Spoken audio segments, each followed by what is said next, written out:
सबसे पहले सभी को राम राम। आप सभी का स्वागत है हमारे यूट्यूब चैनल पर। आज हम कक्षा 10 का मॉडल पेपर नंबर 9 और सवाल नंबर 16 हल कर रहे हैं, जो हमें यहाँ दिया गया एक समकोण त्रिभुज है ABC। तो सबसे पहले तो इस चीज़ में हमें क्या करना है, सबसे पहले आकृति जो हमें दी गई है उसे बना लेते हैं हम सवाल को समझने के लिए आसानी से।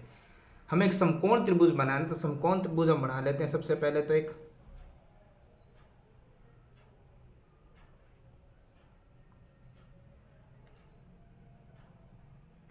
और समकोण त्रिभुज जो हमें बनाने के लिए बोला गया उसका नाम भी दिया गया ABC। ABC और समकोण है तो हमें पता है कि B क्या हो गया, समकोण। ठीक है, उसके बाद ये कह रहा है अब AB भुजा है उसको व्यास मानकर एक वृत्त बना लो, यानी A से B को व्यास समझ लो। ठीक है, तो अगर A से B को व्यास समझोगे तो आप इस प्रकार से एक वृत्त बना लोगे।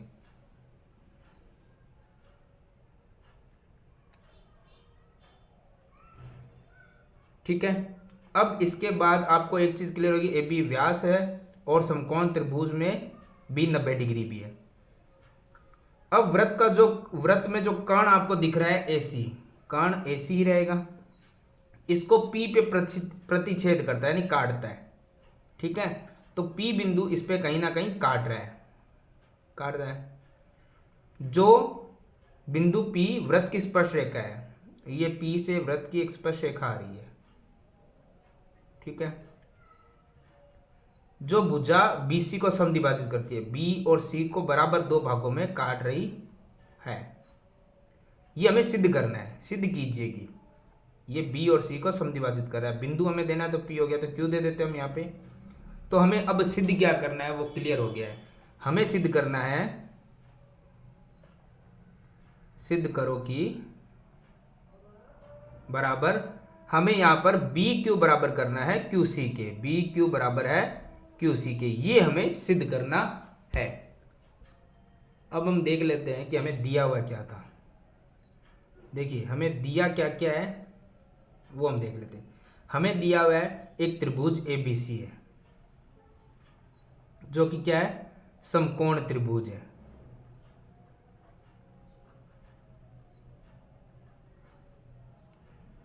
और साथ में हमें यहां पर यह भी दिया है कि AC कर्ण है। ठीक है, और इसमें हमें दिया गया है P एक स्पर्श रेखा है वृत्त की, और ये हम क्या है P से लेके Q तक मिला रहे हैं। हमें सिद्ध करना है BQ बराबर QC के। ठीक है, रचना से हम क्या कर रहे हैं वो भी लिख देते हैं। हमने रचना से एक चीज कर रहे हैं, क्योंकि हमें देखिए पता है कि यहाँ पे अगर इन दोनों भुजाओं को हमें सिद्ध करना है तो पहले हमें इन दो भुजाओं को सिद्ध करना। अगर ये दोनों भुजाएं बराबर आ सकती है तो फिर ये दोनों भुजाएं बराबर ऑटोमेटिक आ जाएगी। क्यों? क्योंकि एक बाहरी बिंदु से वृत्त पे जो स्पर्श रेखाएं खींची जा रही है वो तो बराबर होती है, और अगर ये दोनों बराबर आ सकते हैं तो ये दोनों तो बराबर पहले से है, यानी ये इसके बराबर ये इसके बराबर, यानी दोनों एक दूसरे के बराबर। तो अब इसे सिद्ध करने के लिए हमें क्या करना है, सबसे पहले हम रचना से B से लेके C तक मिला देते हैं, सॉरी P तक मिला देते हैं। B से P मिलाया। अब ध्यान से देखिए, हमारे पास एक समकोण त्रिभुज है, लेकिन अब वो वृत्त के अंदर है, जो हमारा लंब है वो व्यास है। ठीक है, अब हमें सिद्ध करना है इन दोनों भुजाओं को बराबर। ठीक है, इसके लिए हम सबसे पहले लेते हैं उत्पत्ति से शुरू करते हैं हमारे सवाल को। देखिए यहां पर एक चीज क्लियर है कि आपके पास जो ये एंगल बन रहा है, ये एंगल 90 डिग्री का बनेगा। क्यों बनेगा? क्योंकि ये अर्धवृत्त पे बनने वाला कोण है, और अर्धवृत्त पे बनने वाला कोण समकोण होता है। तो हमारे पास ये जो एंगल आपको नजर आ रहा है इसे हम लिख देंगे, ये आ रहा है कोण APB, इसीलिए हमने P से B को मिलाया था। APB है जो आएगा 90 डिग्री का। कारण क्या रहेगा कि अर्धवृत्त पे बड़ा कोण हमेशा क्या होता है,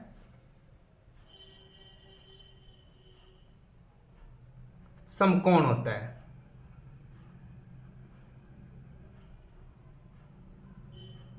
ठीक है, अब इसके बाद हम देखते हैं यहां पर एक चीज और है कि जो ये भुजा दिख रही है कर्ण, इसमें एक कोण तो हमारा निकल गया है, अब ये जो दूसरा वाला भाग है, ये वाला बड़े वाला भाग जो आपको नजर आ रहा है BPC, ये कितने डिग्री का रहेगा? देखिए सिंपल सी बात है, ये दोनों जो कोण आपको है, जो अभी एक हमने अभी निकाला है APB, और एक जो है BPC, ये पूरा इधर वाला, ध्यान से देखिएगा, ये दोनों कोण एक सीधी सरल रेखा बन रही है, एक इधर और एक इधर, और सीधी सरल रेखा का मान होता है 180 डिग्री, और कारण रहता है रेखिक युग्म है या रेखिक कोण है। ठीक है, तो एक चीज देखिए, हमें ABP का मान तो पता है 90 डिग्री है, तो सभी को पता भी चल गया होगा BPC का मान भी कितना आएगा, 90 डिग्री। पर कैसे आएगा? ये BPC है, ये 180 डिग्री है, ये प्लस का 90 इधर किसका आ जाएगा, माइनस का 90, तो कोण BPC बराबर आ जाएगा 90 डिग्री। ये होगी हमारी समीकरण नंबर 1, यानी ये BPC, ये भी पूरा कोण कितने का रहेगा, 90 डिग्री का। ध्यान से देखिएगा, BPC पूरा कोण 90 का है। अब इसके अंदर भी दो कोण बन रहे हैं, एक BPQ और एक बन रहा है QPC। इन दोनों कोणों का योग तो इस पूरे BPC के बराबर ही तो रहेगा, यानी इन दोनों कोणों का योग भी कितना आ जाएगा, 90 डिग्री। कैसे समझ लेते हैं, जैसे अगर पूरा कोण जो BPC आया हमारा, ठीक है, इसे हम यहाँ पे 90 डिग्री निकल गया। अब एक बार के लिए हम लेते हैं पूरा त्रिभुज ABC।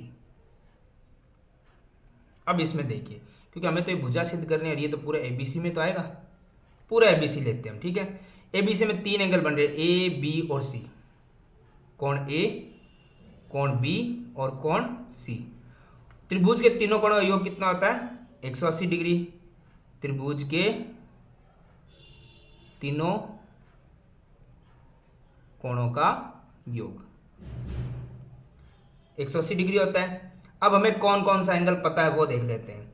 देखिए, A हमें नहीं पता है, B हमें सबसे पहले ही दिया हुआ था 90 डिग्री है, C हमें नहीं पता है, बराबर में 180 डिग्री। तो कोण A और कोण C तो हमें नहीं पता है, लेकिन B पता था, प्लस का 90 इधर आके माइनस का आ गया, यानी कोण A और C दोनों का योग कितना आ जाएगा, 90 डिग्री। 180 माइनस 90, 90, दोनों का योग, दोनों का प्लस। अब A कौन सा है, C कौन सा है, पूरे नाम लिखते हैं, पूरे तो पूरे नाम होते हैं ना, तो हमें कोण A चाहिए, तो बीच में कोण A आना चाहिए, तो BAC, कोण BAC, ये बीच वाला A हो जाएगा। समझ गए बीच वाला कैसे, एंगल का जो होता है वो हमेशा बीच में रहता है, तो BAC, ये वाला कौन हो गया, A वाला। C बीच में चाहिए, तो C बीच में के लिए क्या हो जाएगा, BCA, BAC, ये बीच में आ गया, BCA, ये वाला बीच में आ गया, तो कौन BCA, थोड़ा सा छोटा लिख दिया है बट आपको समझ आ जाएगा। ये होगी हमारी समीकरण नंबर 2। क्लियर है?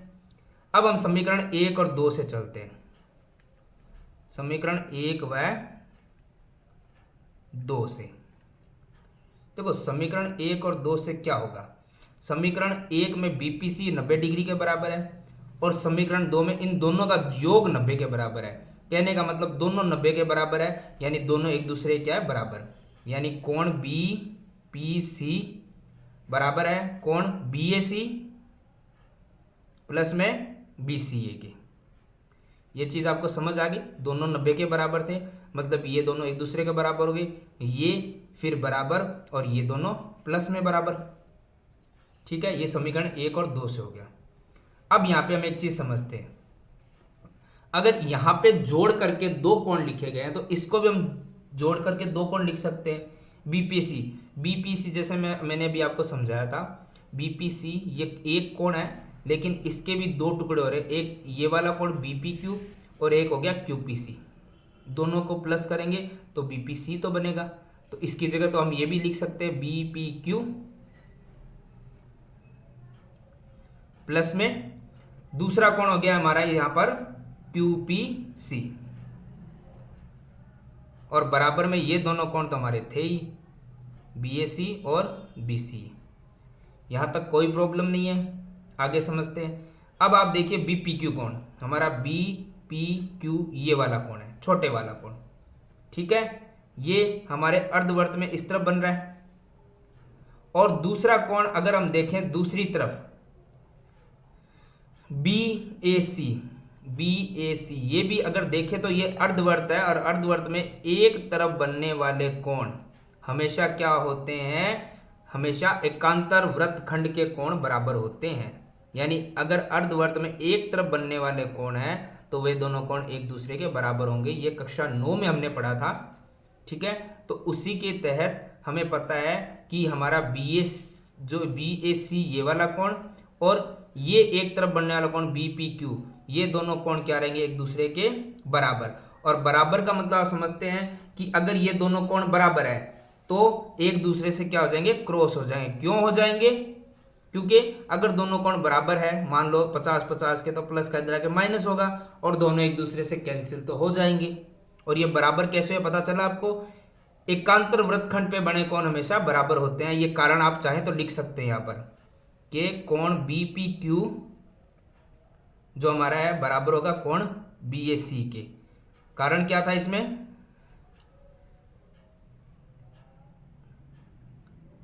एकांतर वृत्तखंड कोण हमेशा बराबर होते हैं, और बराबर होते हैं इसीलिए वे एक दूसरे के क्रॉस हो सकते हैं। अब हमारे पास क्या बचा है, क्यूपीसी इधर और बराबर में बचा है कोण बीसीए। देखिए अब हमारे पास है कोण क्यूपीसी ये वाला कोण, और एक है बीसीए, बीसीए ये वाला कोण। अब आप सब कुछ छोड़ के इस छोटे वाले त्रिभुज पे आइए पी क्यू सी में, इसमें ये दोनों कोण बराबर है, तो बराबर कोणों की सम्मुख भुजाएं भी क्या होती है, बराबर।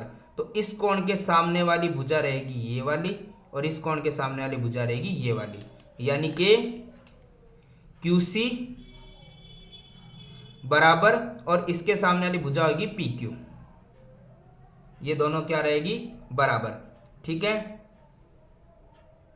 इसीलिए करके हम लिख देंगे बराबर। क्यों हुई है इसका कारण चाहे तो आप लिख सकते हैं कि यहाँ पर सिंपल सी एक चीज आपको बताई गई, यहाँ पर ज्यादा कुछ प्रॉब्लम वाली कहानी नहीं है कि अगर कोण बराबर होते हैं तो उनकी सम्मुख भुजाएं भी क्या होती है, बराबर होती है, ठीक है। बराबर कोणों की सम्मुख भुजाएं, ये हमारा कारण हो गया। अब अगर सम्मुख भुजाएं बराबर है तो हम देखते हैं भुजा में मिली है इधर वाली QC बराबर है PQ के। अब हम लेते हैं इन दोनों भुजाओं को, जिसको मैंने पहले ही कहा था वैसे ही बराबर है। अगर बाहरी बिंदु Q है तो Q से लेके BB वृत्त की स्पर्शरेखा है, और Q से लेके PB वृत्त की क्या है, स्पर्शरेखा है। तो हम लिख सकते हैं ये वाला PQ बराबर है BQ के। कारण इसमें क्या रहेगा, कारण सिंपल सा है, प्रमेय 10.2 कि बाहरी बिंदु से खींची गई वृत्त पे स्पर्शरेखा हमेशा बराबर होती है, ठीक है। इसको हम दे सकते हैं, समीकरण 2 तक हमारी बन गई थी, ये समीकरण 3 और ये समीकरण नंबर 4। समीकरण 1 और 2 का यूज कर लिया। अब हम करेंगे समीकरण 3 व 4 से। देखिए 3 और 4 से क्या होगा, ये भी हमारा PQ के बराबर है और ये भी हमारा PQ के बराबर है। तो जब दोनों भुजाएं PQ के बराबर है मतलब ये दोनों भुजाएं भी एक दूसरे क्या हो गई है, बराबर, यानी कि ये BQ बराबर हो गया है QC के। देखिए कुछ बच्चे यहाँ पे कंफ्यूज होते हैं कि ये क्यों बराबर हुआ। देखो ये तो बराबर सेम ही भाई है, अब इसका भी ये भाई और इसी का ही तो ये भाई है, तो ये दोनों भी एक दूसरे के क्या हो जाएंगे, भाई भाई, तो ये दोनों एक दूसरे के बराबर हो गए। अब हमें सिद्ध क्या करना था, हमें एक्चुअली यही सिद्ध करना था कि BQ बराबर है QC के। तो अगर ये सिद्ध हो गया है तो हम यहाँ पे लिख देंगे सिंपल सा इति सिद्धम, ये हमारा सवाल होता है कंप्लीट।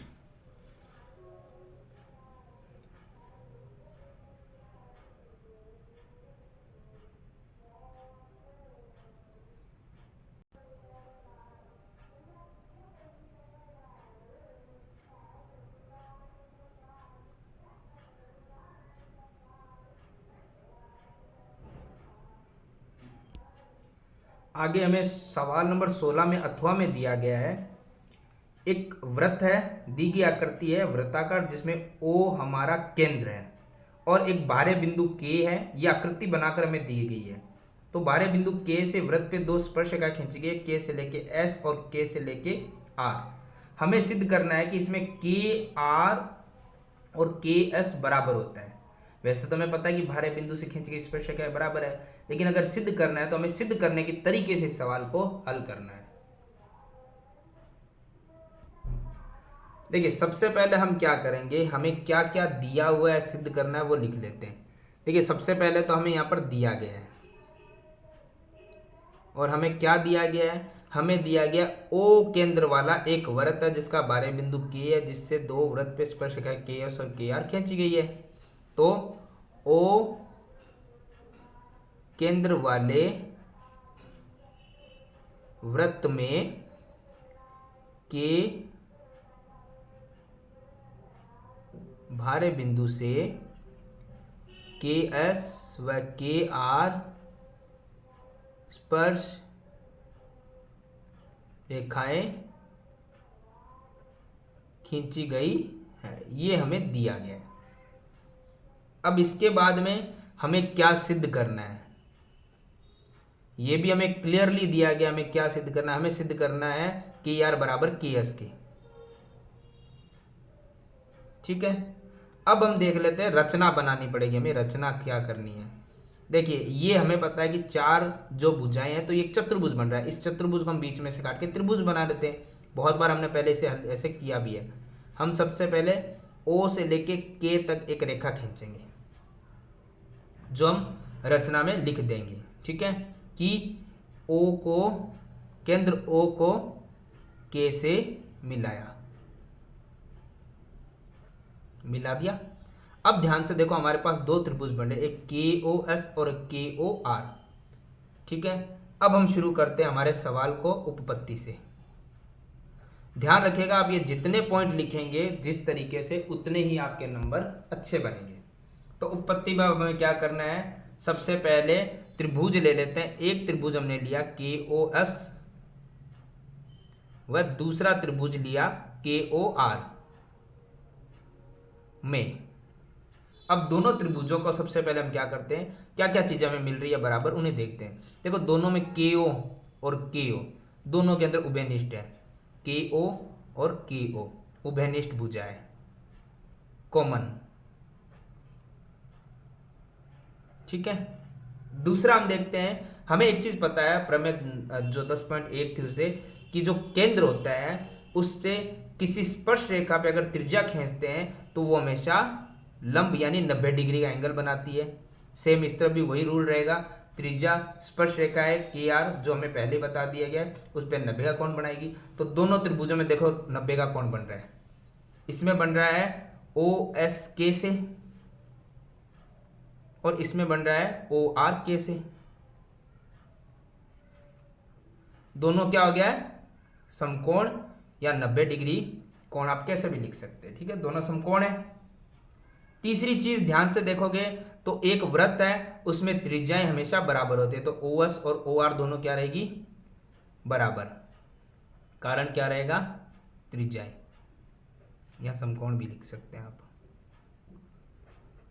त्रिज्याएं बराबर होती है। तो अब हम देखते हैं, यदि तीन चीजें बराबर हो जाए तो वो त्रिभुज क्या हो जाता है, सर्वांग। कारण क्या रहेगा, कारण देख लेते हैं। देखिए कारण में तो एक चीज तो हमारा 90 डिग्री कोण यानी समकोण है। ठीक है, और अगर समकोण हो तो समकोण और उसमें क्या हो जाता है, कर्ण भुजा के आधार पे हमारी आकृति बराबर हो जाती है। तो हम यहाँ पे लिख देंगे, इसीलिए समकोण, कर्ण और भुजा से हमारा क्या हो गया, त्रिभुज KOS सर्वांग सम है त्रिभुज KOR के। ठीक है, अतः सर्वांग सम त्रिभुजों के संगत भाग, सर्वांग सम त्रिभुजों के संगत भाग हमेशा बराबर होते हैं।